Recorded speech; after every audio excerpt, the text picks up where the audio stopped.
He turned water into wine, I turned whiskey into songs. Too many second chances, too many too far gones.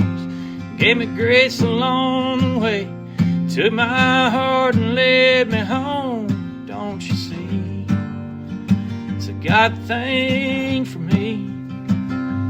Now I write songs about the heartland. My heartland's in Tennessee. Welcome to the Heartland Journal podcast with Steve Abramowitz, editor-in-chief of heartlandjournal.com. Welcome to our very special Heartland Journal Summer Series, where we have dug deep into the archives and unearthed some of our most popular and even controversial shows of the past, many that haven't seen the light of day in years.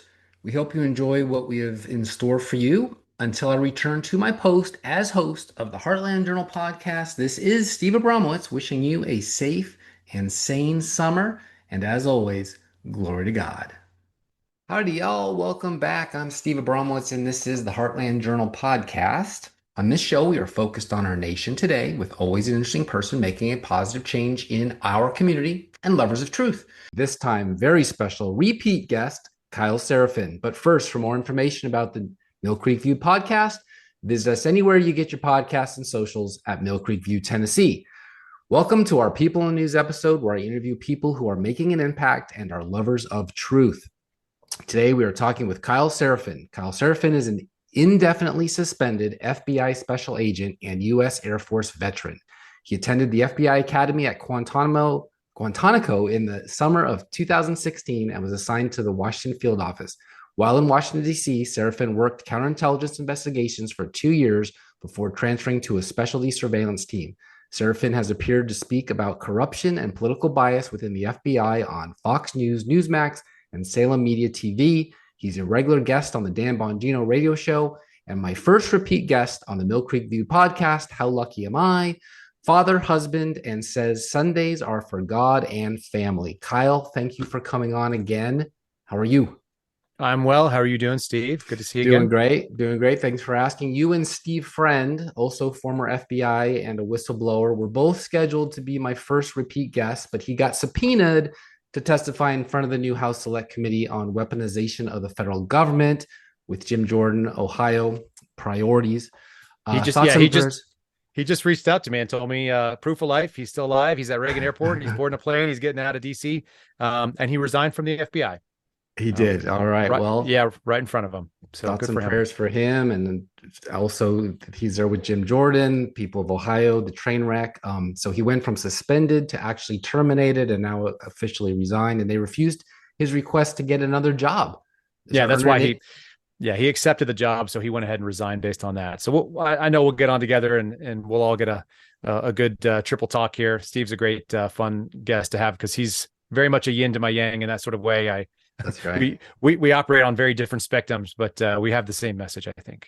And it'll be the Steve, and Kyle show. Or if that's you what guys I want. were an 80s bromance, it could be the Seraphin show or something like that. Ooh, okay. Yeah. I dig it. I'm going to trademark that before you get off the show. Yeah, you're making Steve sick over there. He said, shut that down. It should be Steve. It should be S cubed. There you go. And K. That's what it is. And K. S cubed and K. All right. That sounds like a designer gene or something. But how is it even possible that they can consider that not retaliation by not letting him get a job? Oh, it is. It's retaliation. It's retaliation on every level. They said he had to get a job that they were going to pick what they wanted.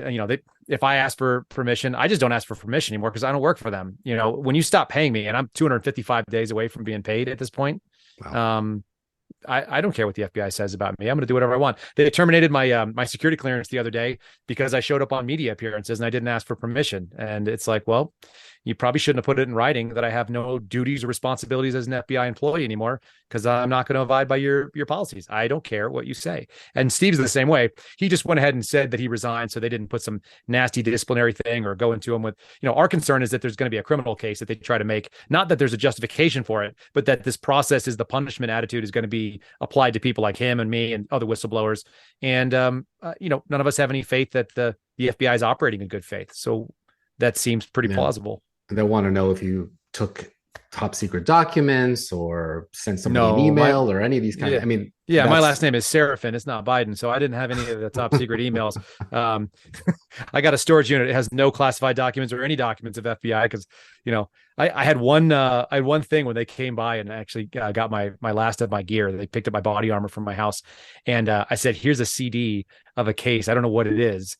But it was in a binder and it fell out of my stuff. So here you go. And it was from an Indian Country Crimes, which is the about least classified thing there is.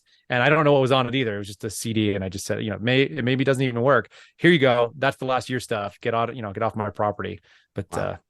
yeah, there's no reason. It doesn't mean that they won't try to come after us because, like I said, the FBI is it's not a good actor in this country right now. It's operating in a very ideological way.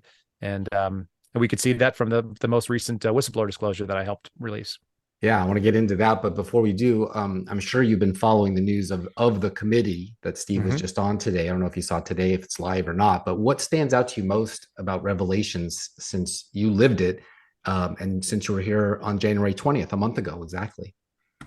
The thing that stands out the most is that they bumped people who are actual whistleblowers for people like Tulsi Gabbard and senators and a girl who's not a whistleblower, a woman who's not a whistleblower, whose name is Nicole Parker. So they were the opening statement, and they bumped my buddy Garrett, who is a legitimate whistleblower, who has gone to Congress and lost his paycheck for people that are not whistleblowers. There's a legal status that the word whistleblower doesn't mean that you just see a problem and you say words. There's an actual process you have to go through. The DOJ, outlines what it is, and you have to report credibly or in good faith on a violation of rule, policy, or law, or a gross abuse, fraud, and waste of government resources. And then you have to do it through somebody in the approved chain. And that could be your direct supervisor. It can be the Office of General Counsel. It can be the Office of Special Counsel. It can be somebody who is a staffer or a member of Congress. And so my group of whistleblowers went outside the FBI and pursuant to U.S. Code, which is 5 U.S.C. 7211, says that you can petition Congress.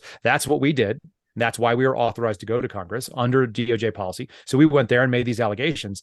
What you saw is people testifying like Jonathan Turley, and I have nothing against Jonathan Turley or Thomas Baker, who's a retired FBI agent. Nothing against them. They're just not whistleblowers. So what in the heck are they talking about? Why are these people the ones being interviewed when the whistleblowers are, one, paying their own way? Steve had to pay his own trip up and down. Of course. So that's part one. And part two, they're doing it in closed door hearings. So he was in a closed deposition. And I don't know if it's a tryout that Jim Jordan's office is doing to see if you're good enough for the prime time and in front of the rest of the 5-minute, clown show of theatrical Congress presentations. But that seems like what they do. And they haven't called me yet. That's fine. Either I'm not going to be shown up or they don't need a tryout. I don't know which one. But either way, if they do put me in front of it, I'll try to bring some fireworks because the problem is that the FBI has done some really awful things and you can't talk about it nicely. And you can't accept anybody else talking about it nicely either. It's done bad things. It needs to account. And instead of accounting, it got another $1.5 billion on its budget for this year. So that's not good. You mentioned one of the guests was Thomas Baker, and I just happened to take a note. I wanted to ask you, there's this book out. Maybe you read it. The Fall of the FBI, How a Once Great Agency Became a Threat to Democracy by former 33-year veteran FBI agent Thomas Baker. Baker presents the FBI as the good, the bad, and the ugly, his own war stories, the Bureau's injustices, and finally its corruption under Robert Mueller and James Comey, unabated under Christopher Wray, another non-agent who doesn't know what hit him or the FBI. Does that book hold true? And how do you feel about Wray and Barr and those guys?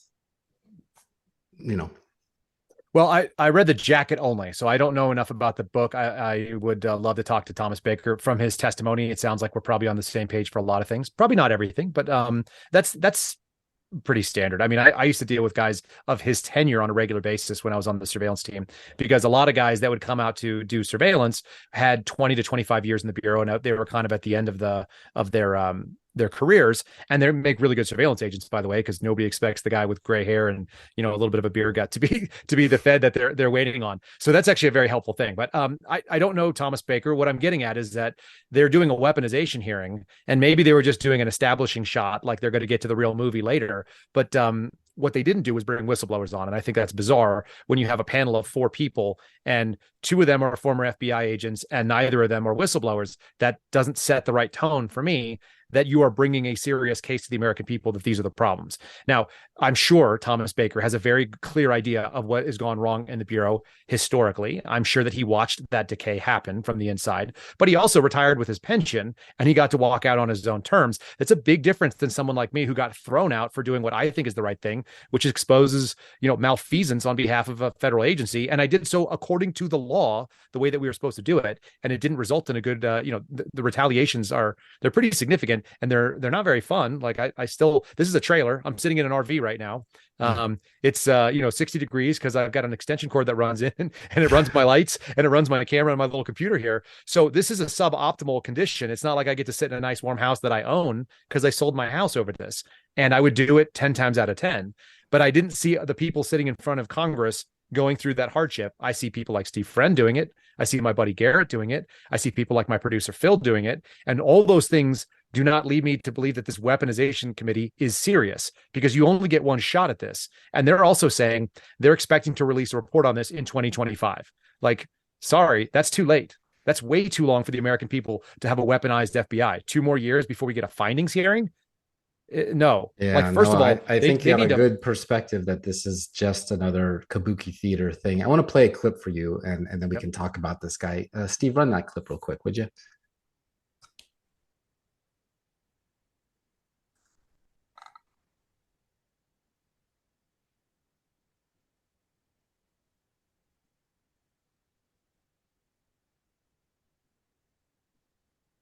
Is your sound off, Steve?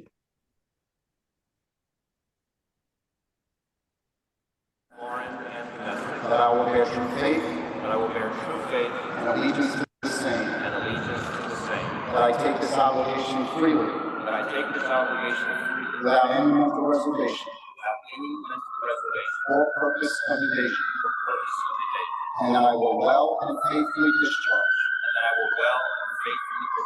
the duties of the office on which I'm about to enter. So help me God. Congratulations. So that was Chris Wray taking the oath of office. It's a 10-year term to be the director of the FBI. And the book that was talking about Mueller and Comey and even Bob Barr, who is Attorney General. We know about the current occupant of the Attorney General's office. How do you feel about those guys after hearing them swear that oath that I know you take very, very seriously? I do take it seriously. And I've done it both as, the variation that is for the enlisted members of the military. And I've done it as a career federal civil service. So I'll just turn this back on you. How serious do you think someone like Chris Wray is when he swears into a 10-year term and his family doesn't live in DC with him? He didn't even move his family. I picked up everything that I had and I moved outside of DC, even though it's not a fun place to live. And I went there for 5 years and then I got my wife somewhere else with my, now 3 children. Chris Wray hasn't even inconvenienced himself. He flies back on a private jet to go hang out at his house in Atlanta. And he lives in an apartment that is in DC. And he's a geo-bachelor for 5 weeks or 5 days out of the week. So how serious is that man about that oath? He didn't even inconvenience his family. And I moved my whole life, as does every other FBI agent, by the way. I'm not special in that way, as does every other member of the United States military. They pick up, they move their whole families all the way across the country, sometimes across the world. They go to friendly NATO bases and things like that. They go learn foreign languages. They get stationed in San Juan, Puerto Rico. There is a commitment that comes in when you put your hand up and you swear that oath. I don't see Chris Wray's commitment to it. I think Chris Wray swore an allegiance to a paycheck because he's going to get a really good payout when he goes to a law firm when his term is over, whether that's the full 10 years or shorter, because somebody will pay him for the work that he's done. He was already a very wealthy man before he got picked out of obscurity to take over for Comey after he was fired. How that all came about, I'll never know. Probably Chris Christie, but oh well. So Jim Jordan. Yeah, the Bridgegate, something or other. Jim Jordan, he's an elected official. He is head of that committee. It is important. The headline says, rips political DOJ while another whistleblower comes forward, gives transcribed interview. We have a government that now I believe is targeting the very people it is supposed to serve. It is not Jim Jordan saying this. It is not Republicans, not conservatives. It is good, brave FBI agents who are willing to come forward and give us the truth, he said. How many whistleblowers are there, Kyle, and what took them so long to come forward? I don't know how many whistleblowers there are. The fun thing is that there's several nodes that are operating independent of each other. And so, in my little node, we have 300 people that are ideologically aligned with wanting a non-partisan FBI. That's about all that we have to do. Everyone there happens to be relatively conservative, but that's not entirely the case. We have disagreements about politics. What we do agree on is that the FBI can't weigh in on those politics. So that's my little node. There was another node that was up in New York. I've connected with them via a guy named Kurt Suzdak, who's a retired FBI agent, and he's a lawyer that does whistleblower work. He actually wrote the book, the FBI Whistleblower Handbook, which I probably should have read, but I didn't. And but I am friends with Kurt, so I have that resource. So he had a node of whistleblowers, and there's another node coming out of Washington field office that I probably know, but I don't know explicitly who they are. And then there's some others. So there are probably a couple hundred in total, but as far as the actual disclosures we're seeing, it's maybe like in the dozen to 2 dozen range of specific wrongdoing and malfeasance by the Bureau. So that's what we're out there trying to accomplish. That's the size of the entity, and that constitutes probably, I don't know, 2% of the FBI, something like that. It's not a ton. Yeah, it's not a ton of people. Yeah, Sean Hannity always talks about it's only the top 1%. It's not the rank and file. I think he needs to grow that number a little bit. Well, I don't think Sean Hannity knows very many people in the FBI for all of his talk and all of his weird pins that he wears on his jacket. So I'd love to chat with him about it at some point. I'm sure if he does, I'd say, hey man, you don't need to wear that pin for anybody. 2 lapel pins is too many for a grown man. Just one piece of flair is good. But end of the day, it's not that you can generalize, because the FBI is not a monolith. You can't say like, it's only this level of employee. There are individual employees all the way down to the front lines that are garbage and doing garbage work, much like what we'll talk about, I'm sure, with this Catholic document that came out. That was a frontline, probably GS9, GS10, intel analyst. And it was approved by GS14s, and it was retracted by people who were embarrassed by it. So, I was at GS13 when I left. Of 15, there are 15 points in the general schedule of employment. So I was towards the top of the federal pay grade, but I was the bottom of the FBI agents. I'm as a 13, you are the frontline guy. The 14 is a supervisor. The 15 is above you, and then you've got these SES positions, which are all bonus paying, senior executive deep swamp types. So or deep state rather. So it's not one thing. I tried to describe it the other day. You ready for a weird like a visual metaphor? The FBI is like a giant squid, okay? And it has like 5 primary arms coming out of its head, and it has 15 smaller arms coming out of its mouth, okay? But all the 5 big arms all have their own brains, because those are all the executive assistant directors. Then all those assistant executive directors, those all break off into 3 to 5 more branches, and those all have their own brains too. And then all of those go off into these tentacles 56 times each. But those tentacles are all organized into these little puddles that are called field offices, and they have their own brain, a brain that's, has to answer to the 3 other brains that are above it. And so you end up with this absolutely atrocious organization chart, first of all. And the second of all is, like, in a corporate structure, you would lose your mind. Any analyst would come in from any of these, McKinley type consulting firms, and they would go, you got to scrap your org chart. It's garbage. It doesn't make any sense, because the FBI agent in the field not only answers to their supervisor and supervisor and supervisor, but also to a program manager in DC that handles the type of crime or intelligence they deal with. And then they're consulted on by these other people that work in the field office that are called intelligence analysts, and they work for the FBI, but they don't answer to the FBI. They answer to another squid that's called the Director of National Intelligence, or ODNI. So you've got this like just monstrously weird, mutant hybrid animal that makes no sense anywhere except government. It's the epitome of the Leviathan. It is, and we were warned against. Yeah, it's totally unsustainable as a business opportunity. And then that's what government is. It's just unsustainable weirdness when it comes to organization. Are 99% of those patronage jobs, or are they actually hard earning patriots who went through the training academy, learned to shoot, learned to solve crimes, do all the things we would hope an investigative bureau would do? Or is it like the post office where they get their jobs because their brother-in-laws are friends? There's some of that for sure. There's a lot of weird nepotism in all government, I think. But and even though there's laws against it, by the way, that's the funniest part. But it's 36,000 plus employees, like under 37,000, 14 or so, like maybe 13,700 are agents. So that's kind of the breakdown of it. So those are your badge and your gun types. 2/3 of the FBI is administrative type personnel. More and more, they are taking over the leadership and the supervisory roles. And there's this weird push in the FBI right now to move intel analysts into jobs that are formerly only held by agents. positions. And the problem with an intel analyst is that their oath is not the same and their responsibilities are not the same. The obligation that I would have as a gun and badge carrying agent is a much higher duty, because the constitutional law that I'm required to obey is very specific, and my duty to protect the Bill of Rights is different than somebody who shows up every day and writes term papers for a living and then starts telling someone like me what to do. It's why we have some of the problems I think we have, is because the culture has been eroded from, say what you like about Hoover, and I can say plenty of things that are weird about Hoover because he was a weird guy, but he did know what the problem was.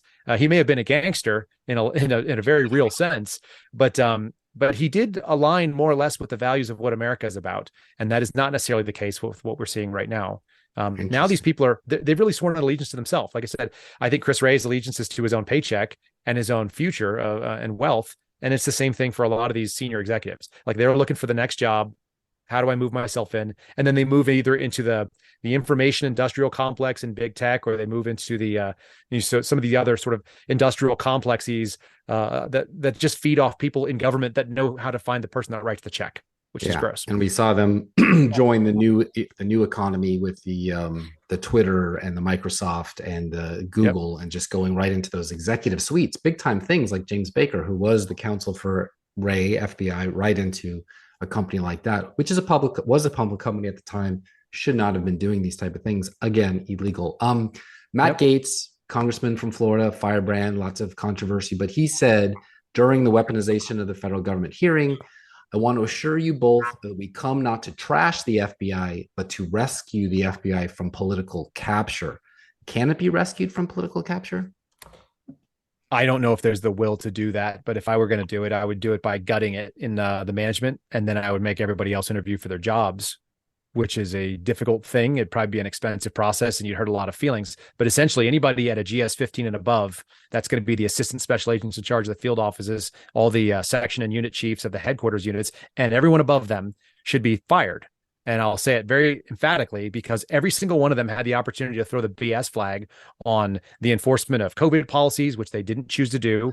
It doesn't matter what they personally chose to do. There was an injunction in the Fifth Circuit that said they couldn't enforce it, and they tried to find end arounds because the FBI is not interested in doing the process cleanly. They're interested in outcomes, and that is not the federal government's purview. I just did a podcast about that today on my own show, and the answer is the federal government only cares about the clean application of process in theory, but in reality, what it's doing right now is trying to pick winners and losers. It's trying to get the outcome, and that is not what the federal government is designed to do. It's only supposed to protect our civil liberties.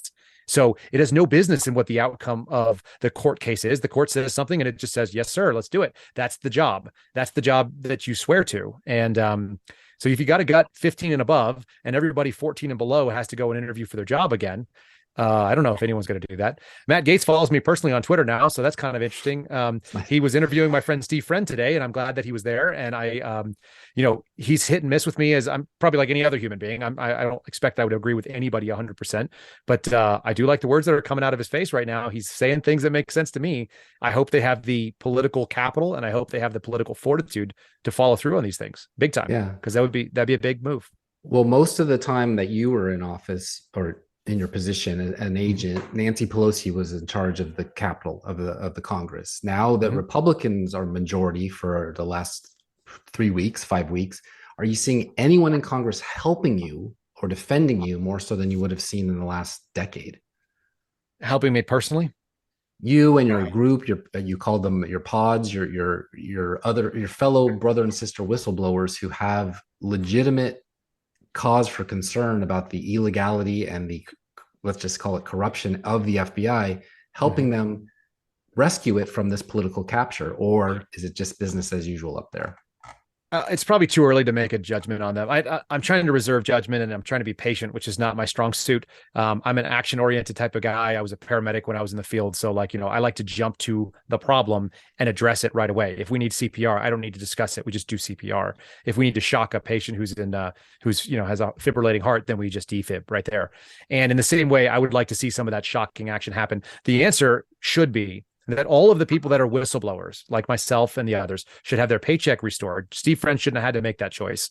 We should have our paycheck restored on administrative leave if that's the decision, and let us wait it out until they adjudicate these things in the very, very long form, potentially multi-year issues that go on. And I would work behind the scenes quietly, and you would have never seen my podcast, and you would have never seen me pissing anybody off, which I tend to do, because I don't have a vested interest. The only reason that we went public is because it was clear the system doesn't work, so I took it to a different court. If the Merit Service Board is not an effective court, and if the administrative courts of the Equal Opportunity Commission are not going to help me, then I'm going to go to the court of public opinion, and I'm going to share it on shows like yours, on Tucker Carlson. We go the whole gamut. I'll talk to everybody, and I will tell them that, the gospel of the FBI is coming after you, and it can't do that.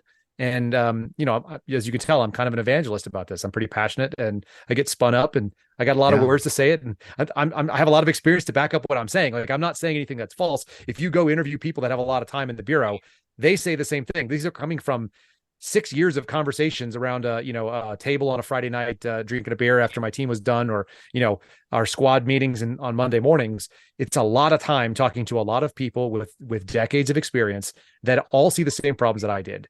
But they all got to retire and I didn't, and that's okay. I'm not mad about not having a paycheck, but I am mad about the FBI coming after just regular Americans, parent, Catholics, you name it. I'm all those things. I'm a parent, I'm a Catholic. They can't do it. So I'm going to be loud. I'm going to be loud and uncomfortable. So let's take a stroll down the street a little bit from the Capitol building, because we talked about the Republicans and the Democrats, but the Department of Justice is still in Democratic control for all intents and purposes in the executive branch. And even ever since Eric Holder proclaimed himself Obama's wingman, it's been weaponized, basically. So those career advancers you warned us about are still making their moves to make the bosses happy for advancement, I guess. Yes. Yeah, Lee Loftus is the assistant U.S. attorney general. You've got Lisa Monaco. The assistant attorney generals and the deputy attorney generals are running the show. That's who runs it. Merrick Garland's not running the show over there. He likes to hide in his house. He wanted to be a judge. He wanted to be a Supreme Court justice. The people that work on his security detail explained it to me that he doesn't even travel. The AG is a high travel job, generally speaking. It's a cabinet level position that represents the executive on matters of the DOJ. And when those meetings happen, whether they be in Europe or they be around this country, he doesn't go. He doesn't like doing it. And so he hides in his house. So the deep state people that are some politically appointed, but many of them are longtime, DOJ types, of which Chris Wray was one and Jim Baker was one. Jim Baker actually started with DOJ in like 1990.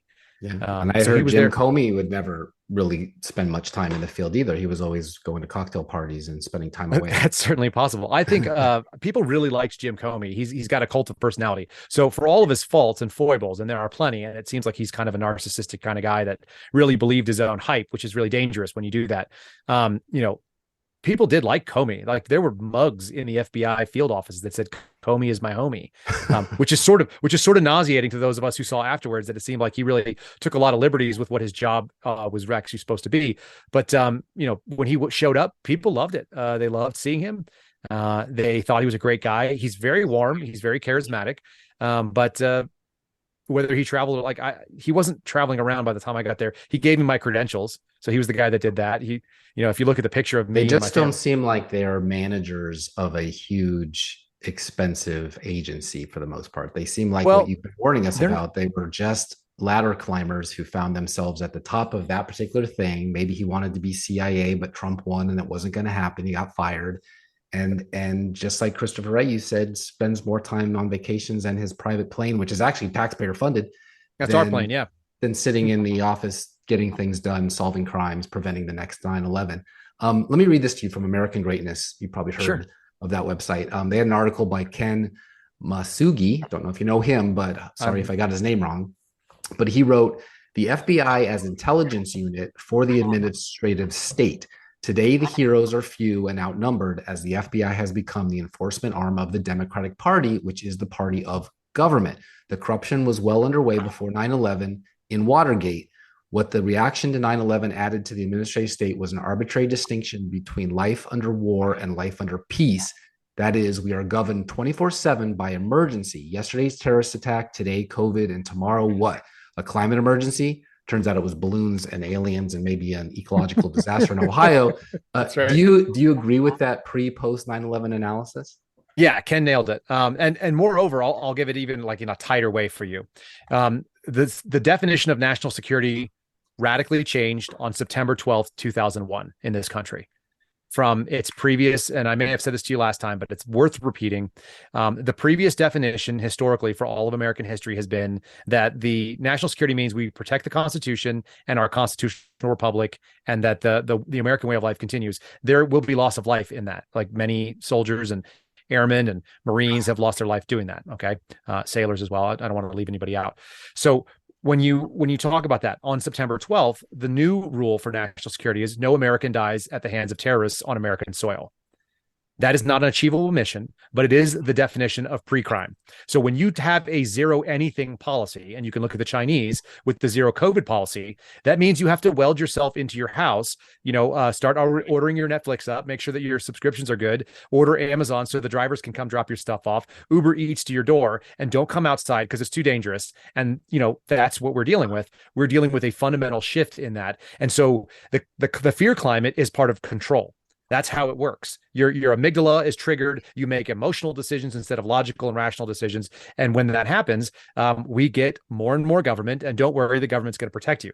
No, thank you. I'll protect me. I got rifles in here for me.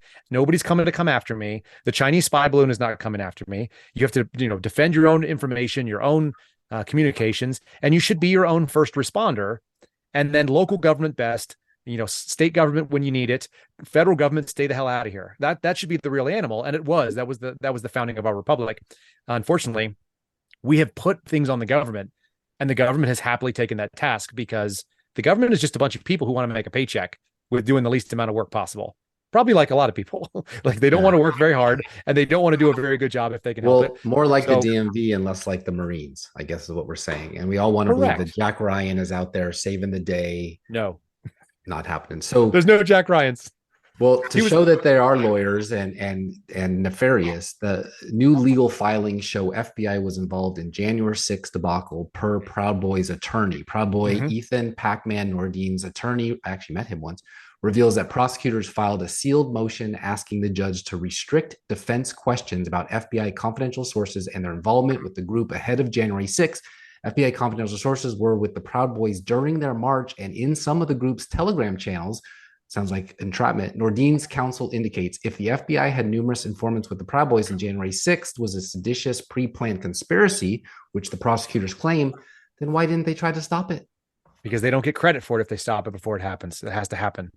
The FBI only gets credit for terrorism when the actual terrorism, the act of terrorism is actually executed. So there's a vested interest by the government in getting funding by showing these, what they call dismantlements and disruptions, which are the statistical accomplishments they get when it actually happens. And then they stop it right at the moment. So, FBI counterterrorism cases in the United States are now synonymous, and they would be completely indistinguishable by most people from entrapment cases. I will refer you to a book that was written by a guy named Trevor Aronson. He is by no means a right-wing type dude. He is a lefty, and he's a nice man, and he's a good writer. And he did a 15-minute TED Talk that people can see. That's the substance of his book. But he also wrote a book that's called The Terror Factory, how the FBI manufactures terrorism in this country. And I'm paraphrasing the second part of it. But The Terror Factory, you can find it's like $20 on Amazon. It's a good read.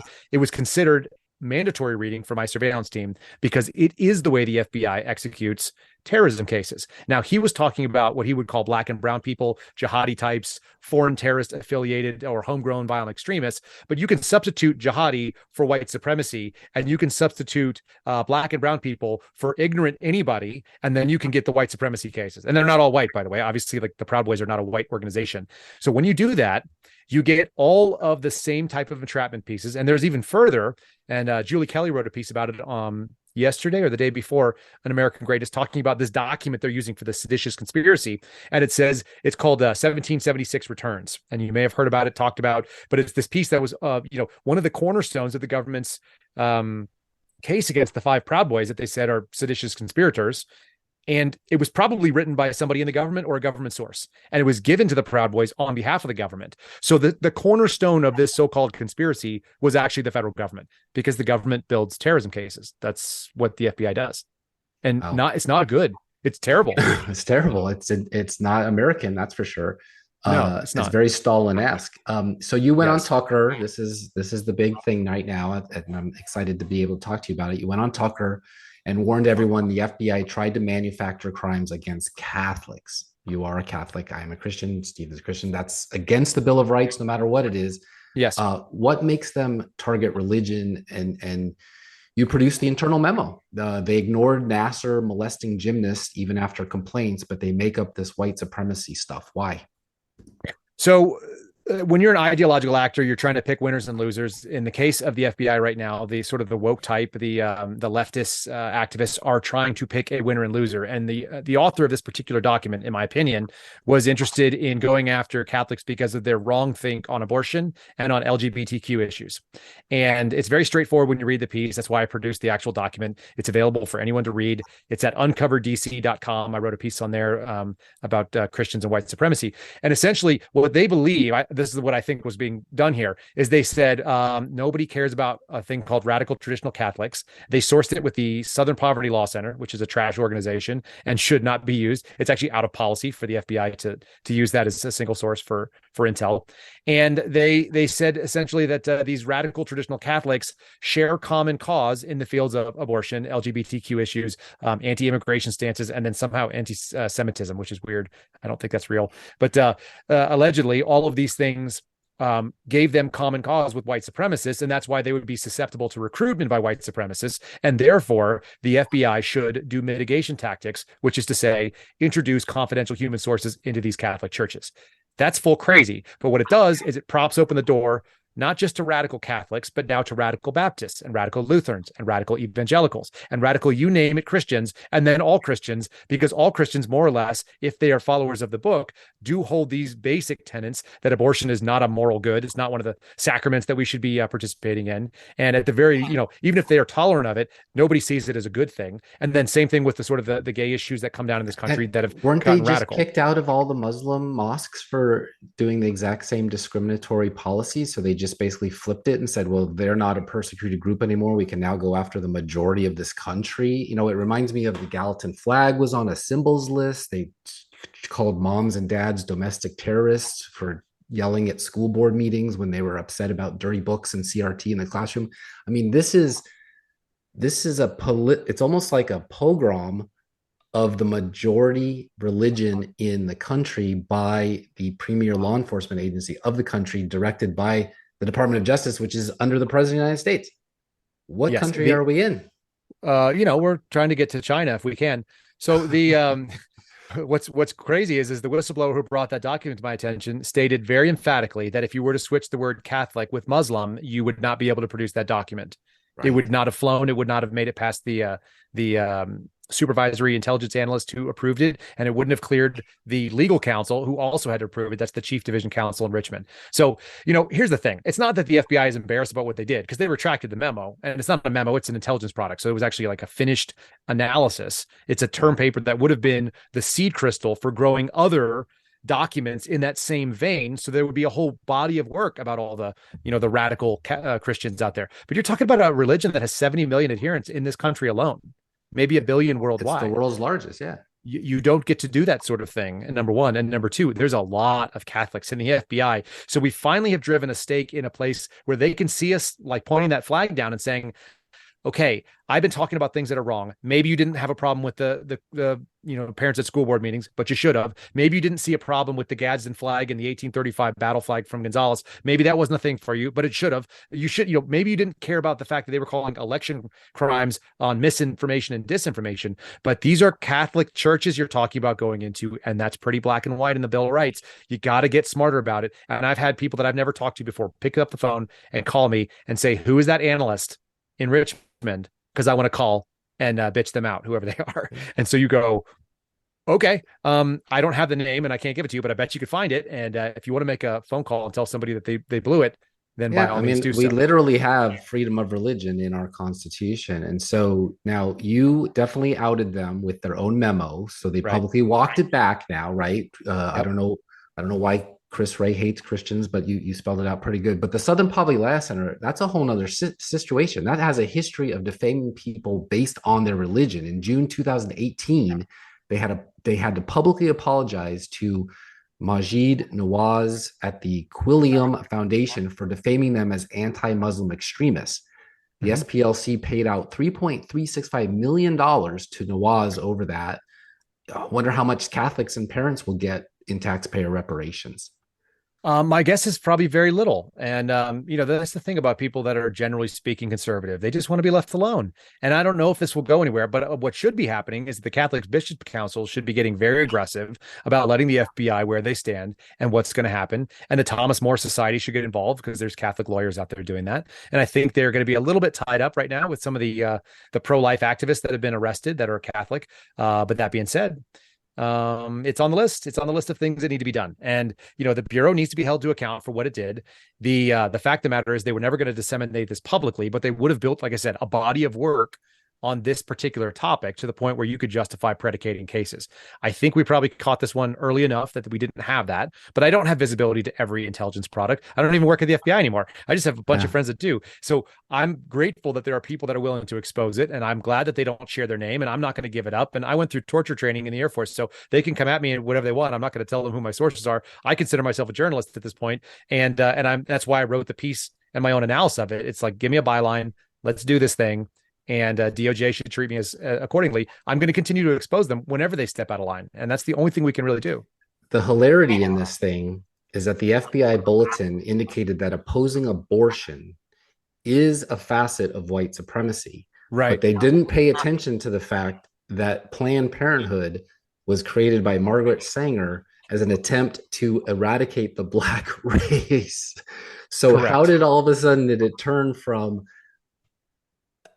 a civil rights issue? It's totally illogical. That's how it's called cognitive. That pain that they have in their head that leftists wake up and feel every morning is called cognitive dissonance. That's their thoughts hitting each other at full speed and not making any sense when they go back to the walls. So that is what we're talking about. We're talking about people who can make an illogical leap and say that. I mean, I don't know if you've ever been to a Latin mass. If you've ever seen a Latin mass, it's literally what Hollywood puts out there as the stop of that stops the devil in his tracks. When you think about theatrical representations of actual evil incarnate coming at people, they go to the Latin mass and traditional practitioners of Catholicism with the cross, with the thurifer that has the incense, with the holy water, with all the staples that have been around in the Catholic Church for 2,000 years, because that's what stops the devil in Hollywood's mind and probably in reality too. Okay. And so they're going to go and line those people up with anti-Semite and white supremacy because everybody doesn't like abortion. Like, you're a crazy person. You're a full crazy person. The white supremacists in this country that were the KKK used to try to kill Catholics too, and Jews, right? Yeah. So what are you talking about? Like, that's how we know it's illogical. This is a person that is an academic only. The FBI said they relied on various sources, but instead they relied on the SPLC, Salon, and the Atlantic magazine owned by Democratic activist Steve Jobs' widow, Lorraine Powell Jobs, who also wants to take our gas stoves away. Yes. They aren't working for taxpayers, but leftist oligarchs. Correct. It's about as obvious as it gets. It's become a wing of the Democratic Party. Yeah, and I'll put a quick shameless plug in. Our show, I interviewed a woman named Amy Nelson, who's a wonderful human being who was attacked by the DOJ. One of the things I'm doing is I'm exposing DOJ victims, FBI victims, and she was the victim of the Amazon, the largest, corporation that's running our product world, but also Amazon Web Services, which is actually running all of our federal government's computer systems. And because they have a ton of money, they have direct access to the United States Attorney's Office. And they went in and presented a case and said, we would like one of these people, all 5 of these people charged with felonies, including Amy Nelson's husband. And they said, if we can get one of these people to plead guilty to a felony, we are not liable for breaking a contract and paying $100 million in fines. And so they got the DOJ to do their wet work for them. That is Jeff Bezos, who she refers to accurately as an oligarch, and a leftist one at that, coming after just individual families in order to basically get his company out of paying $100 million fine or a penalty in a contract. So they are weaponizing the government. It's not about left or right business concerns. Yeah. Yep. It's people who are using the government for their own private concerns, and a lot of them turn out to be leftists. That's what's really scary. It's not necessarily owning the DOJ computers and the DOD computers. That's a scary thing too.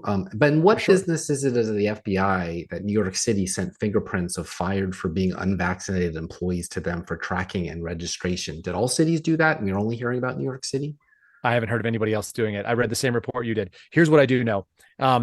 I made a prediction. I think I made it on your show before, but I'll make it again. And I've been making it everywhere I go, that the FBI's one of their primary interests right now is a group that's called Anti-Government, Anti-Authority, Violent Extremists, AGAAVE, agave with two A's in the middle. And that is people who didn't get the COVID vaccine, people who want to have their own firearms, people who want to make their own decisions about where their kids go to school and what they learn. These are anti-government, anti-authority. You might recognize them from their ideological connection to the founding fathers of this country. So the anti-government, anti-authority types, which is what the FBI is pushing on, I'm sure that's where that list goes. And they are a mandated in this financial year, a mandated banded threat under the domestic terrorism statute or the domestic terrorism banner or label that the FBI's offices have. Every single office has to say that it's a real problem, and they just have to say how bad, whether it's a 1, 2, or a 3. It's not a possibility that it's not an issue in every AOR. That's nonsense. That's pre-crime, but that's the pre-crime that we're going. That's how you end up with all the teachers that didn't want to get vaxxed having their fingerprints on file with the FBI. Wow. And Sebastian Gorka, your friend I know, said on the FBI, this is nothing more than a political police force. It's Biden's Gestapo, which is pretty harsh. Correct, though. I have a bunch more questions. Steve, how much time do we have? 1 minute, of course. Okay. Well, we're not going to get to any of this, so I definitely have to get you guys back. And it was supposed to be 2 people. I never would have got to any of it. So let me just see what my most important question to you is. Is there a give, send, go for all the whistleblowers we can help? Not all of them, but the ones that I'm connected to, they can go to givesendgo.com/Kyle Seraphin. It's just my full name. And I'm supporting probably 2 guys with that. We've passed through, well over $15,000 at this point. And I'm holding on to the rest of it in case they need it. We'll pay legal fees. We'll pay their rent if they're in a bad spot. We've paid travel for them to go and testify in front of Congress. So givesendgo.com/Kyle Seraphin is the address for that. And thank you for asking. Okay. And how about House Republicans demanding all CIA and FBA documents on Jeffrey Epstein? We know they're out there. What do you think we'll ever see that? No. Do you? No. I just thought maybe you would break some news or something. I don't know. Sorry. Well, Kyle, thank you so much for your time. Always appreciate it. Hope to have you back a third time as soon as possible. We are at the end here. Please tell our listeners where they can go to find out more about you and what you're up to. You can find it at Kyle Seraphin on Truth and on Twitter. And you can do Kyle Seraphin on the end of the Rumble address, and you'll find our podcast. And you can find the Kyle Seraphin Show on Podbean, anywhere that you choose to download podcasts. I found out like some other weird ones, Spotify, Apple, Amazon Music, and all that. Apparently Google too. I don't know. There's a Google podcast. So people can find it there. Yep. Right next to the Mill Creek View podcast. All right. Well, there thanks for coming on. God bless you and be well, sir. Yeah. Thanks, Steve and Steve. Now I write songs about the heartland. My heartland's in Tennessee. So, a special Friday episode for your rock and roll drive home. Hope you like it. We are focusing on our nation today with always an interesting person making a positive change in our community. This time, very special guest, Kyle Seraphin. But first, for more information about the Mill Creek View podcast, visit us anywhere you get your podcast and socials at Mill Creek View, Tennessee. Hey, if you're listening and you like what you hear, please hit the like button. It helps us a lot, and thanks for doing it. Welcome to our People in the News episode, where I interview people who are making an impact and are lovers of truth. Today, we are talking with Kyle Seraphin. Kyle Seraphin is an indefinitely suspended FBI special agent and U.S. Air Force veteran. A graduate of the University of Oklahoma, Seraphin managed restaurants, sold computer technology and radio and airtime to commercial clients. Ooh, I need that. And performed financial analysis for a major movie studio prior to enlisting at 27 years old. Oh man, producer Steve, I could write a book on the scams they pull with the numbers. Okay, sorry. On active duty, he graduated from a series of difficult training programs, including combat control selection, U.S. Air Force combat dive, and pararescue indoctrination. Seraphin was the distinguished graduate of the CCT operator course at Kessler Air Force Base and graduated from the Joint University of New Mexico, U.S. Air Force Pararescue Paramedic School. After separating from the Air Force, Seraphin worked on an ambulance as a lead paramedic and in a high-volume emergency room in Austin, Texas. He attended the FBI Academy at Quantico in the summer of 2016 and was assigned to the Washington field office. While in Washington, D.C., Seraphin worked counterintelligence investigations for 2 years before transferring to a specialty surveillance team. After 3 years on the team, including time as an assistant and primary team leader, Seraphin took a voluntary transfer to New Mexico to work criminal cases. During that time, he provided a number of protected disclosures to the House and Senate Judiciary Committee staff and was indefinitely suspended in April 2022 and had his security clearance suspended in June of 2022. Since the suspension, Seraphin has appeared to speak about corruption and political bias within the FBI on Fox News, Newsmax, and Salem Media TV. He is a regular guest on the Dan Bongino radio show, broadcast nationally. I've asked him to come on my show.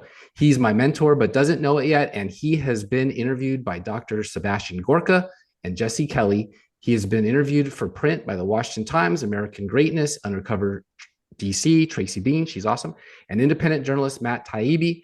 His public media debut was on September 22nd, 2022 on the Dan Bongino podcast. The 2 one-hour segments have gathered millions of audio downloads and more, 1 million views on Rumble between them. And now the Mill Creek View podcast, big time now. Get ready for the fame. Seraphin is a practicing Catholic whose pro-life stance and belief in the oath of office led to refusing the COVID-19 jab and blowing the whistle on the FBI's misuse of resources to target parents protesting at school board meetings. His additional whistleblower activities include disclosing sexual misconduct by senior FBI management, abuse of the FBI's 702 FISA authority, an intelligence product which named most veterans and retired Green Beret Mike Glover's company Amcon as potential militia violent extremists, and documents showing the FBI was participating in election interference under the guise of policing misinformation. Seraphin describes himself as a husband and father first, an American citizen second, and now former FBI agent, a distant third. I'm glad you survived Snowmageddon 2023. Who knew it snows in Vegas, right? How are you today, sir? I'm doing so good. That's a heck of a bio. I had to rush through it for you. Yeah, I appreciate it. That's very it was exhaustive. Well, you also say most importantly, father and husband, and says Sundays are for God and family.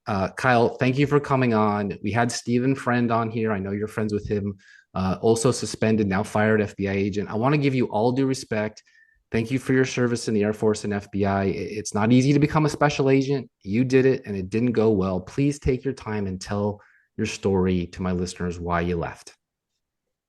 Well, it's one of those things where you kind of draw a line in the sand in your life. And I think a lot of us saw that in 2020. And so I was no different in that way. I experienced that my job was no different, but it seemed like everything around me seemed to change.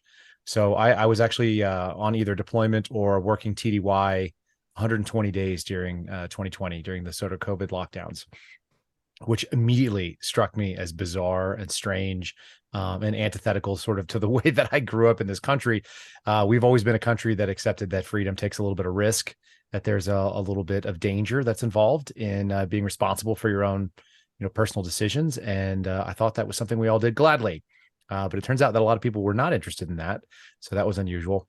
And as that sort of progressed, I got myself into some hot water in 2021 because my line in the sand was drawn early on. I decided that I had COVID. I wasn't going to go get any shots. And so once they started mandating that, and I think that was the ultimate sort of piece of bodily autonomy that I wasn't willing to surrender. I did my time active duty. You get a lot of shots when you're active duty. You get all kinds of boosters and things like that. Most of them have a pretty good track record. They've been around for a long time. And I actually got way less shots than most people because I was 27 and I'd had regular medical treatment up until that point. So it wasn't strange. But, I didn't want anything to do with a new technology, and I didn't want anything to do with emergency use authorization things. I can read black letter law. It said that I had the opportunity to either consent or not. And I didn't feel like I could give informed consent. So I didn't. And at the exact same time, my little office that I was working out of in Las Cruces was handling about 10,000 Afghan parolees that had come in the just botched withdrawal from Afghanistan. And we had 10,000 of them or so at Holloman Air Force Base, which is near the White Sands Missile Range. And then on the south side of the missile range is Fort Bliss. And there was another 10,000 down there. And so we were working major crimes investigations, just kind of seeing just the overall failures of what happens when the government gets involved and nobody has a plan. And, that's the failure of the 6 Ps that they always talk about, right? So failure to prepare in this case led to some people being raped, some people being beaten, some people being abused, in sexual ways, some people that had been just walked off the base. God knows where they are. So potential national security threats. That was kind of strange. And so you just see sort of, I don't want the federal government making very many of my decisions. In fact, if I could have them make none of my decisions, that would be just fine with me. I'm educated enough to make my own medical decisions and all my own religious decisions. And I want to raise my kids my own way too. So, when they came down and they started saying that you're going to get COVID shots. And also, by the way, we're going to be checking out some parents at school boards. Here's a threat tag we're going to use to designate any of the intelligence we get out of those investigations. I immediately saw a big problem with that, and as did other people in my office, by the way. I wasn't the only person who saw it. In fact, I wasn't even destined to receive that email. It was sent out to the division heads, which would have been up to the Albuquerque field office. And it was by the sort of decision of that executive manager, he sent it down to the frontline supervisors. And one of them asked me if I had seen it, which I hadn't. And he forwarded it to me. And I think the same day, probably within the same hour, I printed it out. Had a meeting set up with the Vet Harold's office in the 2nd District of New Mexico. And I went right in there and started talking about what was going on in the FBI, that being the sort of the primary issue. So documentation is always helpful. But the other things that I saw were also fairly concerning, which was to say that there were issues on the Afghan base, or rather the Afghan camps. What else did we see? We talked about the weaponization of 702 FISA, as you mentioned. And then, that sort of thing doesn't really sit well with the FBI. They always talk about that your oath, your oath is to the Constitution. That's the way it is. It's not to any political party. It's not to anybody in any regime. It's not to any executive. To that flag behind you, actually.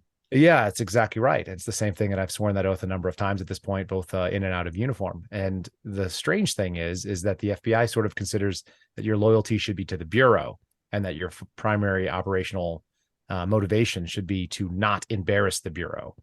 But I think the Bureau has done plenty to embarrass itself. There's many sins over the many decades. In a second. Yeah, it's a mess. And I've got 9 pages of questions, which I know I'll never get anywhere near. I want to do my best to try to flush out the situation. So just for obviously this background, you were placed on administrative leave at the FBI after run-ins with your supervisors that began with your, which turned out to be very wise, refusal to get a COVID-19 vaccine, as you were saying.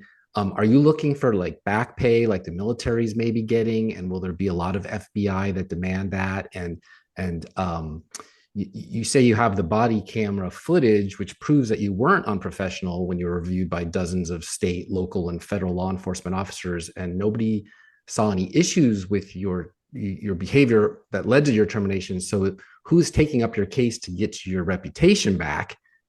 Pretty confident it was a political agenda. The FBI obviously will not admit to something like that, but what's that feel like? It feels strange. It feels kind of powerless, but that's kind of why I went public. So technically speaking, the FBI considers me an employee. I just published on Twitter yesterday that I've been out of the office for 275 days. So today is 276 days.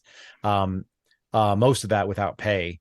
But amusingly, they still have an email address. There's still a profile. I could probably still boot up. I can't remember my password, but I'm sure they could figure it out. So all those things are still waiting. And the reason is because as long as I'm considered a current employee, despite the fact that I haven't been paid in 8.5 months or so, I'm restricted to what are called administrative remedies under the CSRA, which is the Civil Service Reform Act, I believe.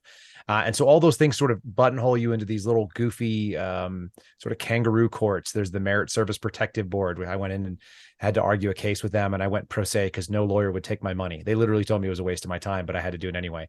So I just wrote some, motions, and the Bureau motion to dismiss, and eventually probably prevents you from writing a book, right? I don't think anything the Bureau can do can prevent me from doing anything I want at this point. I don't work for them. So even though they consider me an employee, I don't consider me an employee.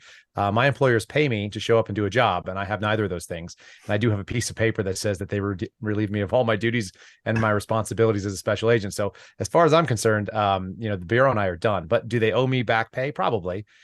Should they have to reinstate me? They probably will have to. I can't imagine going back and working for a job that stabbed me right between the shoulder blades.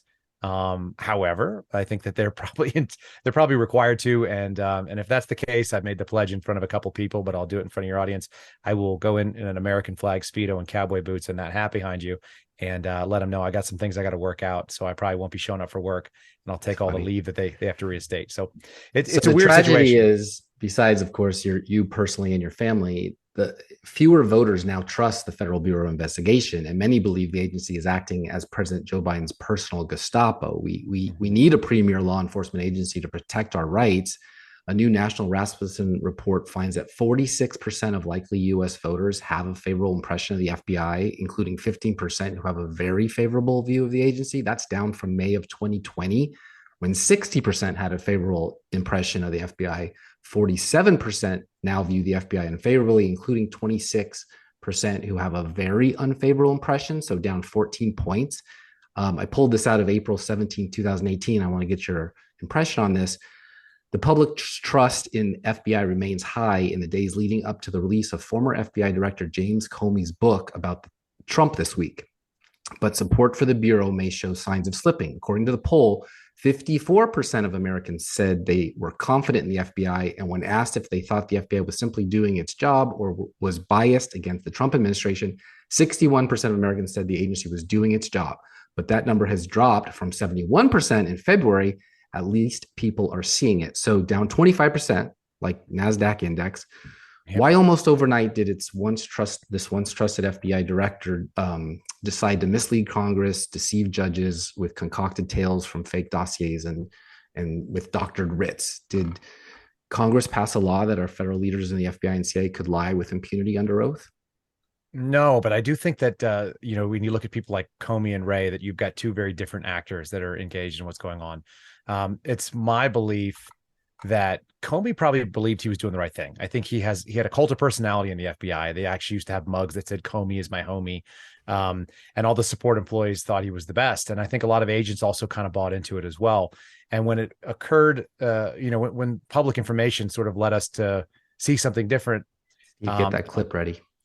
What's that? Sorry. I was just asking Steve to get the clip ready. I want to play something for you when you're done. When you see the support employees, when they're exposed to sort of the malfeasance that I think went on in Comey's tenure, then it was a very different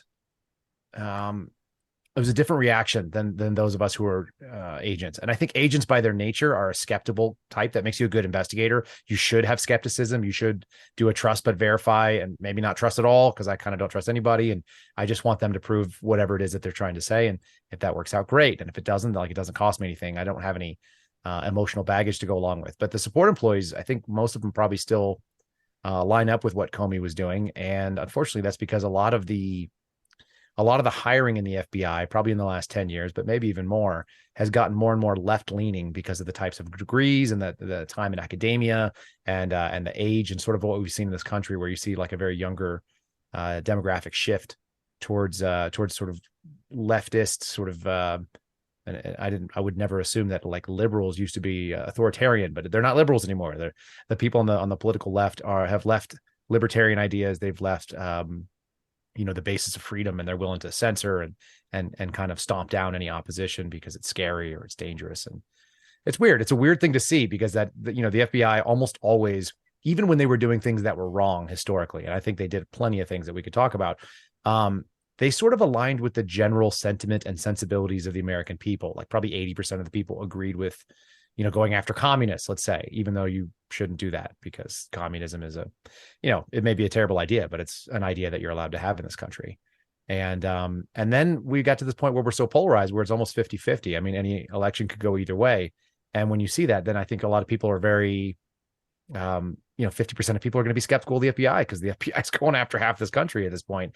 And we're seeing it, whether it be at pro-life rallies or going after Trump supporters at January 6th, or, censoring free speech on Twitter or with other, tech agencies. I'm sure that was happening as well. The operation was called Bronze Griffin. So that was an ongoing contact with social media. So all these things are troubling. Yeah. And some people definitely seem to have taken a side. You're no question about it. That's right. Let me play this really short clip for you. I'd love to hear your take on the other side. Steve, give it a shot.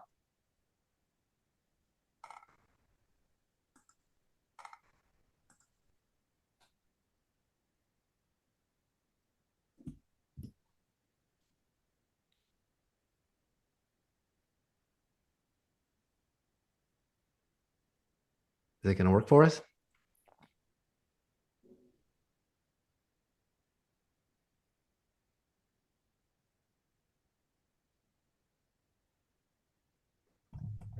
Did you not hear that?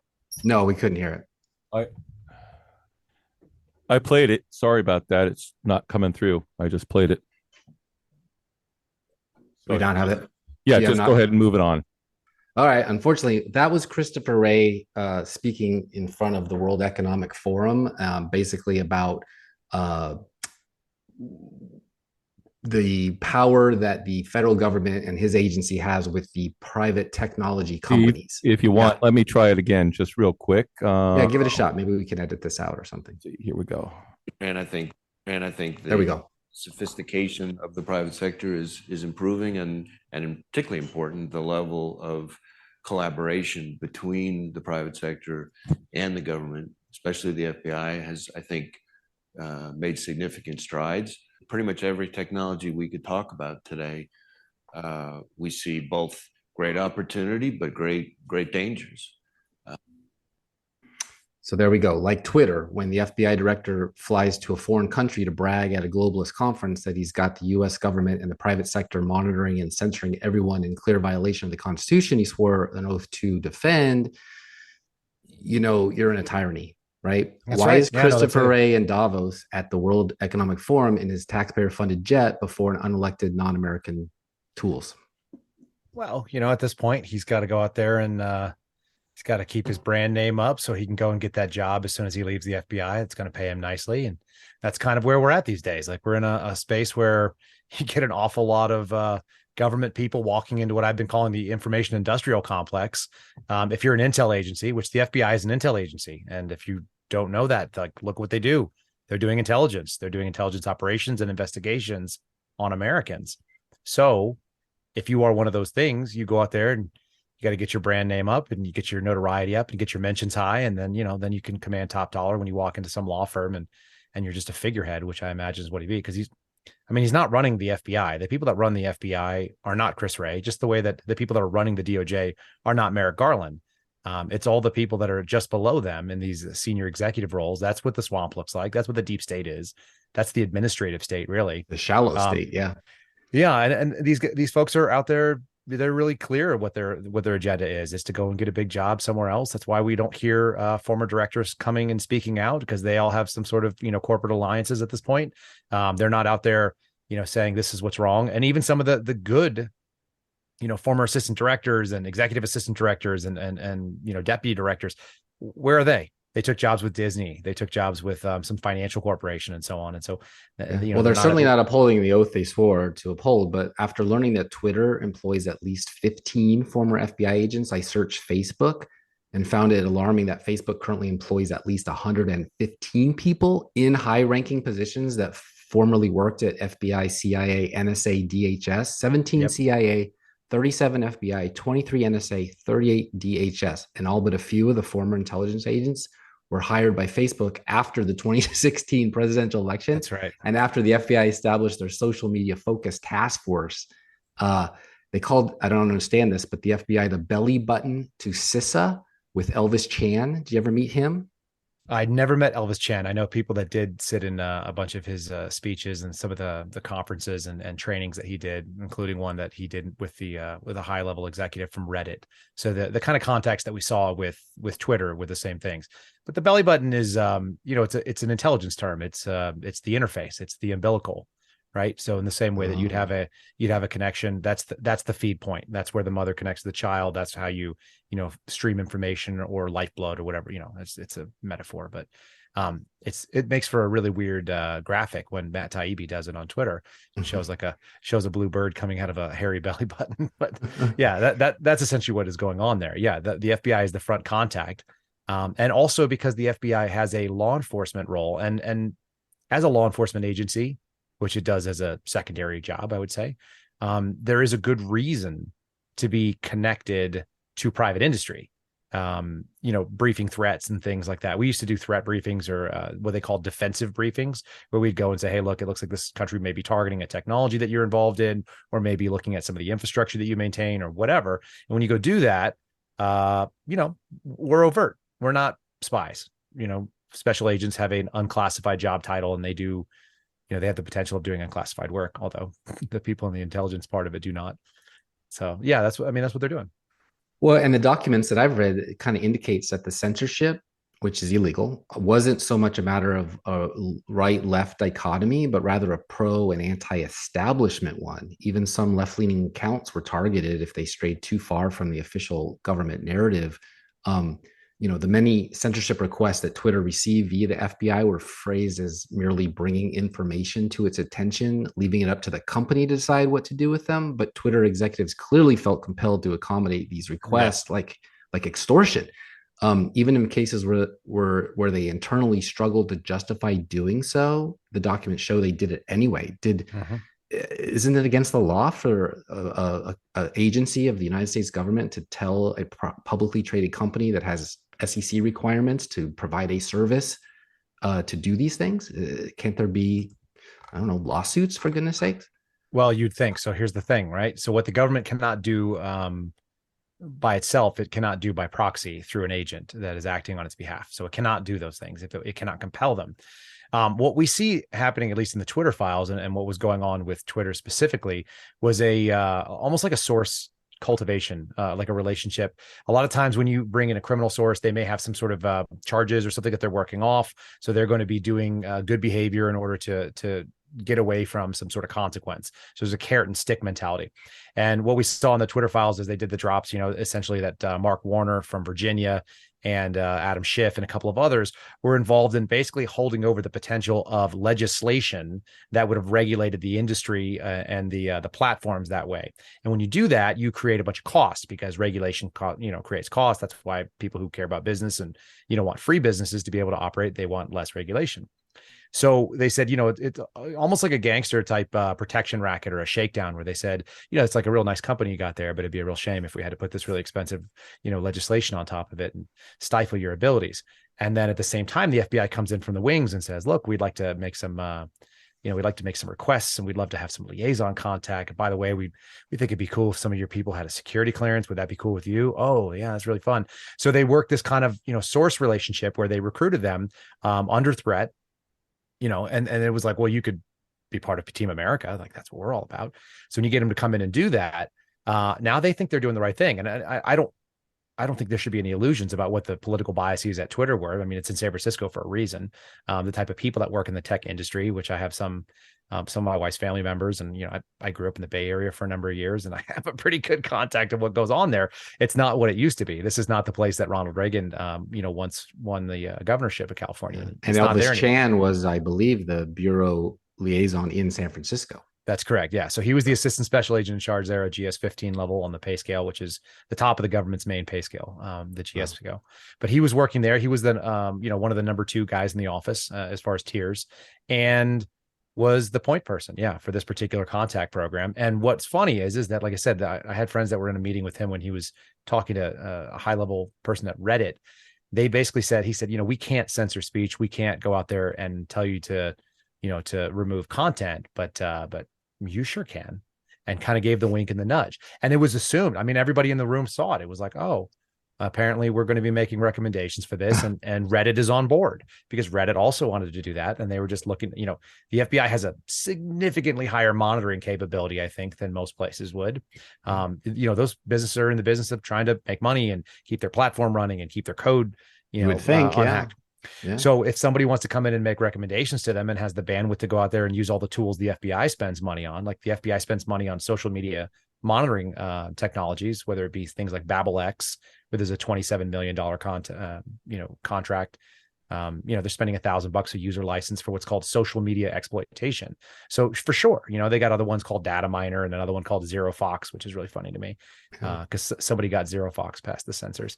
But you do that kind of. Right. The news that Twitter Deputy General Counsel, obviously very high up in the company, was James Baker. Right. Baker was reviewing the Twitter files that surprised everyone involved. Taibbi wrote that apparently included even Twitter's new boss, Elon Musk, who added that Baker may have deleted some of the files he was supposed to be reviewing. Baker had been the top lawyer at the FBI when it interfered in the 2016 presidential election. News that he might have been bearing evidence of the spy service's use of a social media company to interfere with the 2020 election is rightly setting off alarm bells. In fact, the FBI penetration of Twitter constituted just one part of a much larger intelligence operation, one in which the Bureau offshored the machinery it used to interfere in the 2016 election and embedded it within the private sector. This is some serious stuff, and that's just Twitter. I'm sure they're at YouTube, Google, Etsy, you name it, they're probably everywhere online. That's right. Yeah. Amazon. That's Amazon. So there's a lot of money in this kind of stuff, number one. And number two, the tech industry is trying to get itself involved in government contracts for web services and hosting and searching. And they're making technologies that they're picking up smaller companies and going out to bid. So, the reason why people hire, high-ranking generals out of the military is not because they're the greatest soldier and they know the most about the technology that they're trying to sell back to DoD. They hire them because they know who writes the check, right? They know the guy. They're buddies with the guy. They have cigars with the guy who writes the check right now. That just filled his old job. And in the same way, like Sebastian Gorka actually asked me, do you think somebody at DOJ was out there? Do you think somebody at FBI was reaching out to Jim Baker and telling him what to censor? And my answer is, I don't think so. Why would that be the case? Like, those are his buddies. He doesn't need to be asked. Yeah, you don't need to be asked to do the thing. He's worked there since 1990. Won't somebody rid me of this priest from Shakespeare, right? So that's it. Do you know who Lee Smith is? The name sounds familiar, but he's a reporter for Tablet magazine. And here's what he said. I want to see what you think of it. A whole of society industry designed to shape elections and censor, propagandize, and spy on Americans was never simply a weapon to harm Donald Trump. It was designed to replace the Republic. Is that what the FBI is doing? That's an interesting thing. It's funny because I think FBI corruption is actually more banal, even though it has a very insidious end. So the end goal can be exactly what you just saw, but it doesn't have to be that all the individual participants are part of it. And so to kind of put some meat on that bone, it's like if everybody is doing the thing they think is going to get them promoted, if everybody is doing the thing that they believe is what the regime is asking of them to do, they're on board, they're on the train, they're not driving it, that kind of thing, then you get a lot of people willing to roll over and do things that would otherwise sort of offend their sensibilities. And there's nobody to stop it because nobody pumps the brakes. And so does it eventually lead to this tyrannical system where you've got all kinds of censorship? And sure, but it doesn't start there. And I'm not even sure all the participants understand what they're involved in. And another interesting example was this sort of COVID tyranny, which I don't know how to call it anything else. That all was the same thing. I mean, I had people tell me, like, I agree with what you're doing. I agree with what you're saying. I have a mortgage. I have an alimony. I can't join you on this. I can't back you up. It's like, well, what the hell's the oath for then? And I don't know if you saw this, but it's my pinned tweet right now. So folks who follow me on Twitter and on Truth have seen it. It's a video about talking. It's a supercut of like stuff I said about the Holocaust Museum, because the FBI sends all agents through this very specific law enforcement focused program. And the entire point of it is that at some point, if you see something that's illegal, immoral, or unethical, it is your duty and responsibility to throw the flag. You got to stop it right there.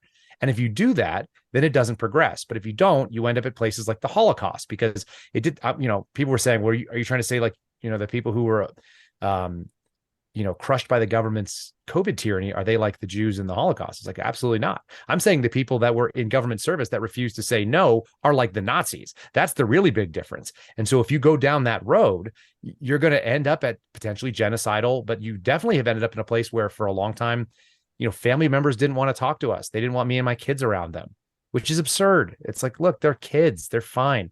Americans have always gotten sick. And the other wild thing is I'm not even sure, like, we're seeing more excess deaths because of who knows why. I don't want to speculate even, but you're just in a spot where the answers weren't all available. If you can't have it, a basic American principle of saying, look, I just don't want to do that.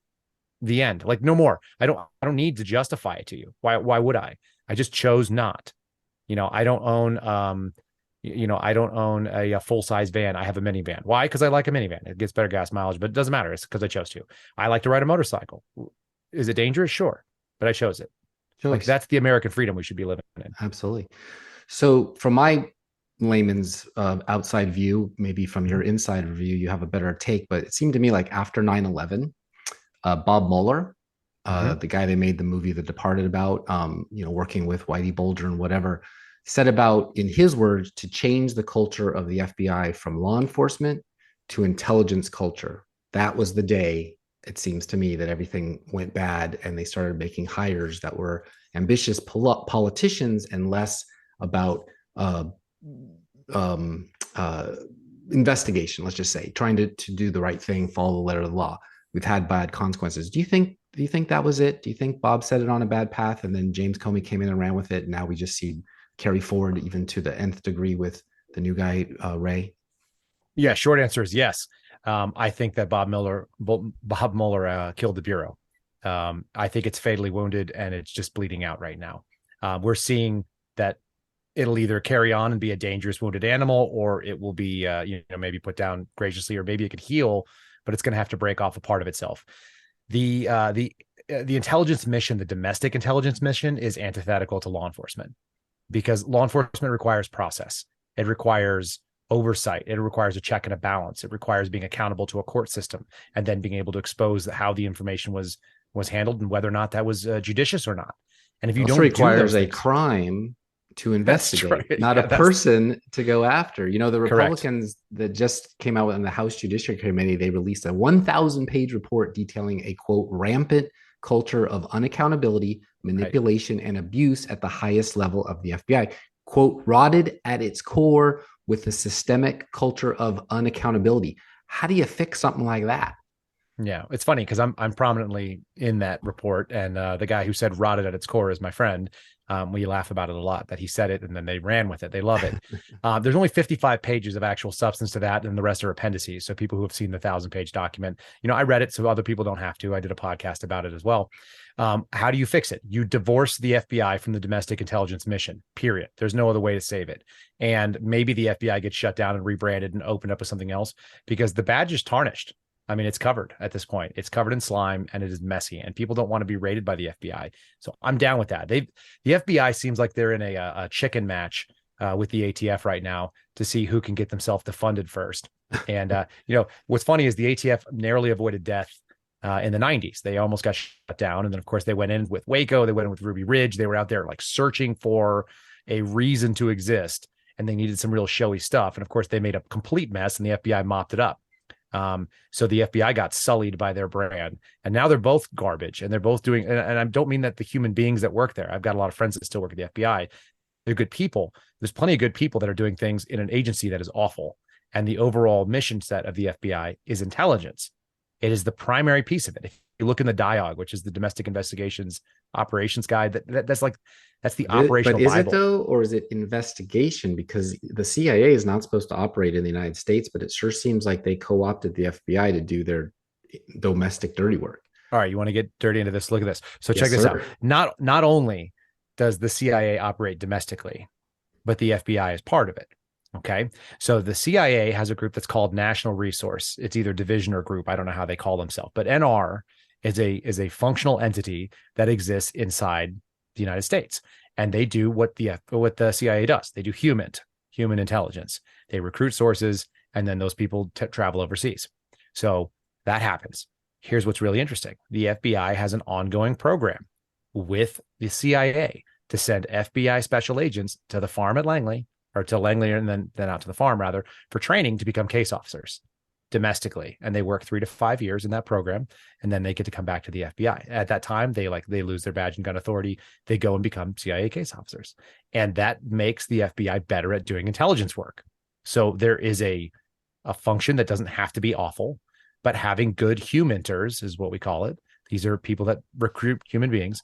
Like, that is a vested interest right now, and an association that happens ongoing, FBI and CIA. That's open source. I'm not giving away goods. It's just not publicized. The problem is that's politicization of the FBI, which means that they are picking sides. And we saw them, demonstrate solidarity with Black Lives Matter, for example, the marchers in Washington, by taking a knee as the protesters passed. Those agents, I believe, were rewarded with promotion to supervisor rank. So we now know the FBI. I know those people, bias. by the way. So yeah, it's not just that those aren't just like faces in the New York Post or sitting on a website somewhere. Like, those are people who I worked with. Like, several It's of those disgusting, people right? I mean, how did you horrific feel when you saw that? Well, I got yelled at about it because I was in the meeting that they were talking about how they did the right thing literally hours afterwards. I was sitting in the meeting because I was going out to do the same sort of stupid marching that they had us doing that night. And so, I'm looking at it. I'm like, they have something growing out of their forehead like a tumor. And the woman who's in charge, whose name is Larissa Knapp, she's now the executive assistant director of the National Security Branch. She's out there talking about how they did the right thing. They de-escalated. She didn't even see the video. The people were like 60 yards away. That was a tactical disadvantage that they took if it was a violent crowd. And if it wasn't a violent crowd, then that was a Hatch Act violation where they made a political statement that was unauthorized in uniform, which we don't even have a uniform. So they were using the FBI's insignias. All Did they these get roles rewarded? have just been torn up. Yeah. Yeah, no, they were rewarded with gift cards that came from the FBI's Agents Association. So I'll refer people to James Gagliano, who did the background research and validated the thing that I had already said. And then, did they get promoted? The woman who some people say who's like a very heavy set gal, her first name is Sarah. I won't say her last name, but anyway, she went from a supervisory role. She went to headquarters, and then she came back and promoted up to an ASAC.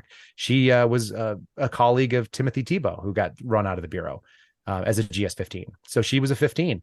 Several of them moved from 13. Not the football player. That's a different Tim That's Tebow. right. Different Tebow. So before your time in 2018, it was AG Eric Holder who beefed up the Civil Rights Division and weaponized it, I believe, under Obama, Mueller, Comey, McCabe, and the Kneelers. They took it up to 11 now with Merrick Garland, with the raids in Mar-a-Lago and people at abortion clinics, parenting abortion clinics and school boards, all the rest. I mean, this is a thuggish behavior of a premier law enforcement agency. Correct. So here's I'm going to make a prediction for y'all. What we did see is early on in the early 2000s, just after 9/11, right? We saw an interest in overseas terrorism, what we call international terrorism, IT. And IT was the focus until HVE became the focus, because we ran out of IT, because our military actually kicks ass overseas and they do bad things to bad people and makes them regret it. So we saw less international terrorism coming into the United States. But what we saw was people that were domestic, that were focused on radical ideologies overseas, homegrown violent extremists. That's what it is, HVE. Once you started looking internally, you're looking in your own house, you're looking around, then they started finding a thing that we're calling domestic violent extremists. So DVE is the buzzword of the day. And the you would see that Patriot Act originally allowed for all that, right? For sure, of course. Yeah. And I mean, it's been fudged. Like, that's how some of this stuff has gotten, they're stretching the definitions, and that's why it's really dangerous.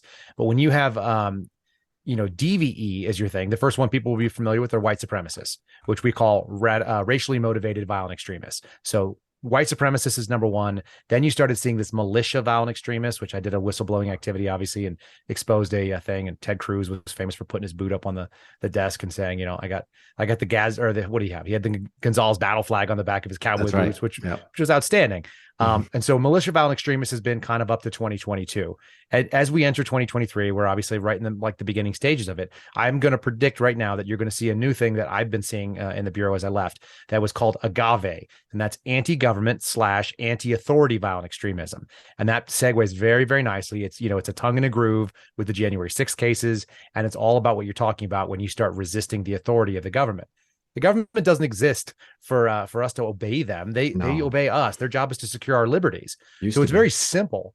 It's very simple what the job is and how it's overreach. But like every other sort of bureaucratic institution, it looks for its own power. It tries to grow its own influence. So that's where we're at. It's really dangerous stuff. But look for agave this year.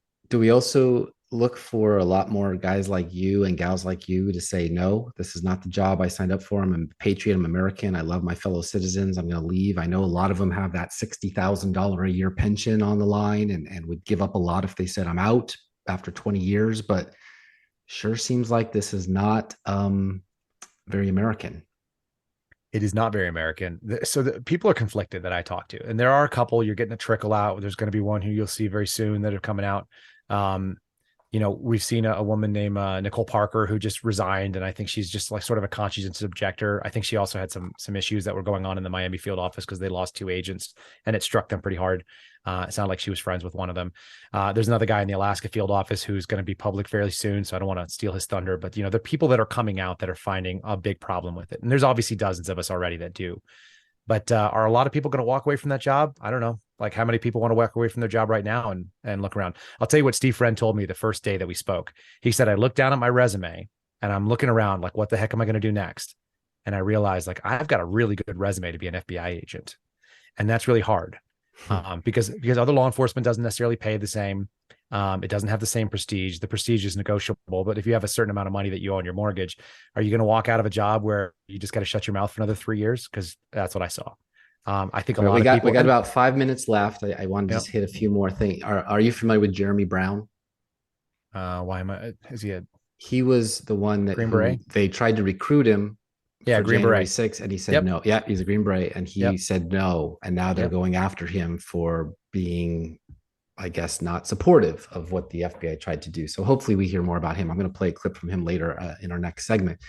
Okay. But the ultimate goal here, obviously, is solutions, right? We want to make sure that we're safe at home, we're safe abroad. If we were to get Grineered and end up in a Russian gulag, that our government would have our back and come for us. A little harder to believe after Benghazi or whatnot. But do you think that enough people are going to come forward, like yourself, like Stephen, to say the agency's bad, it's corrupted, it's broken, it's not living up to its letter of the law, it's not following its oath of office, none of it is good, stop funding it, let's fix it, let's have a church-style commission, which apparently Jim Jordan from Ohio is going to be in charge of.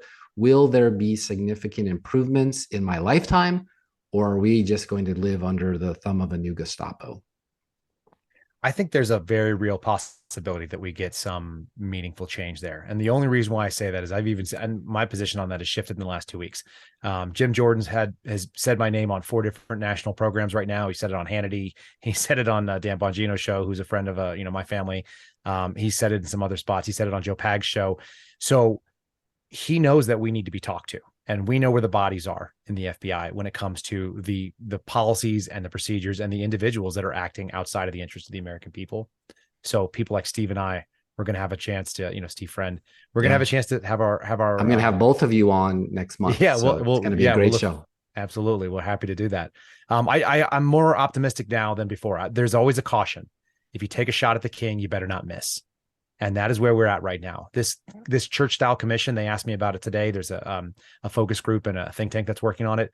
I told them, you cannot shotgun blast this thing. You need to go and slip the armor. You need to get behind the ropes, and you need to do damage right away. And so one of those things is coming out, talking to whistleblowers like me. I actually recommended somebody else first that they should talk to, whose name is not public. And they need to talk to him and tell a story, make the emotional impact the American people can appreciate, and then get in there and hear our stories. Because everyone talks to me, even people who don't agree with me, people who don't even like me in the FBI, which is fine. Everybody has reached out and said, you've not said anything false. That's all I'm going to do. I just want to say things that are true. If it's true, we're good to go. And I'll stand behind whatever the things are that I have to say that are true. And if those don't cripple the FBI, that's fine. That's not my goal. My goal is that this is the American people's information. So let's share it with them. They pay for it. And then let them make a good decision. The real question has to come down to, we have $11.3 billion in the budget for the FBI. Which is the highest ever. They just got a raise. Exactly. So the question is this: if you had $11.3 billion, would you solve the same problems that the FBI is currently addressing? And would you put that much money behind it? I don't think the American people would, especially once they understand what the hell it's doing. And I'd certainly leave school moms and dads alone and focus more on crime, bank robberies, counterfeit checks, you name it, that type of thing. Well, Steve, thank you so much, Kyle. It's been just a pleasure. I'm so happy that you came on here, and you are a lover of truth, and that's what this show promises to deliver on. Please tell everybody how they can find out more about you, follow you on your socials, watch and see what you're doing in the future. Please. Sure. If you see my name down there, it's Kyle Seraphin, KYLESERAPH, PH, not an F, and it ends in an N. I'm on True Social. I've got a pretty good follower base there. I'm on Twitter. Those are the 2 social media platforms I use. People can follow me on those. They can use the same tag and find me on YouTube, although I'm very cautious about what I post there. And they can follow me on Rumble, and they can find me at the Kyle Seraphin Show, which is our podcast. And we do some really interesting interviews with national security professionals that have retired and have a really good perspective on that Mueller discussion that you and I were having briefly. Long form stuff, people who lived it for 2-3 decades and want to say, when it changed and how did it die, and when is it going to finally roll over and give it up? So people can follow me on that as well. That's on Podbean, Apple, Spotify, all those places. Awesome. We'll keep rolling. And thanks again for coming on with us, and God bless and protect you, sir. Be well. Thank you, Steves. We'll see you back. Welcome to the Steve and Steve segment of our show, where we cover what we just heard. Producer Steve, what did you think of our guest, now former special agent, Seraphin? Well, I have a whole long list of things that I made a point of on 2 sides of my sheet here of all the different wonderful things he had to share. And Steve, another stellar guest here, and former FBI agent. And like your former FBI agent. He really has an insider's look, and I love it when somebody's actually came from the belly of the beast and then comes out and says, hey, I stood for what's right, and I got booted for it. So guess what? I'm going to tell you what this system that I got booted out is really like. And so many more people are doing this. And Steve, I just hope that Kyle and his ilk will be able to, along with Jim Jordan, and actually make some differences. We are looking forward to some differences and possibly cleaning house. I am looking forward to that. And this show is committed to lovers of truth, and we just have a long list of folks coming on and a long list of folks that have come on to do exactly that. And Kyle was definitely one of the premier ones. So I'm glad he came on. This is goodbye for a little while. I'm your host, Steve Abramowitz, editor-in-chief of HeartlandJournal.com. If you like what you hear, please subscribe, even while I'm gone, and pass it around, even in reruns. We only grow with your help, and still ad-free. Back in August. Enjoy the reruns.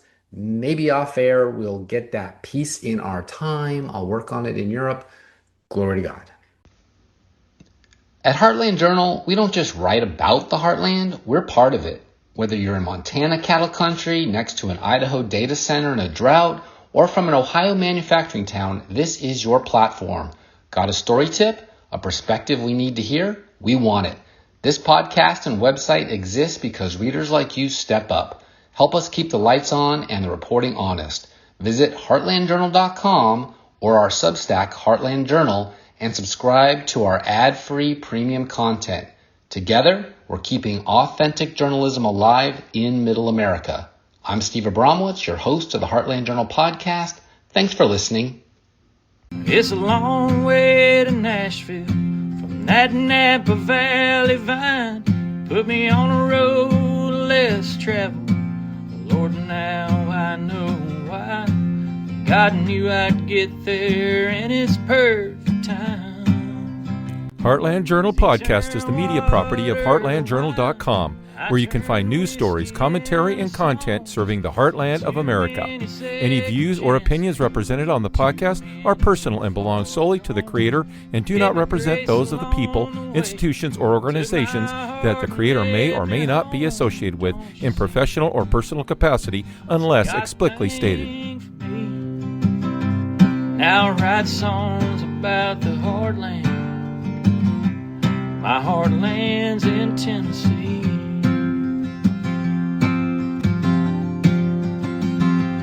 Now I write songs about the heartland. My heartland's in Tennessee.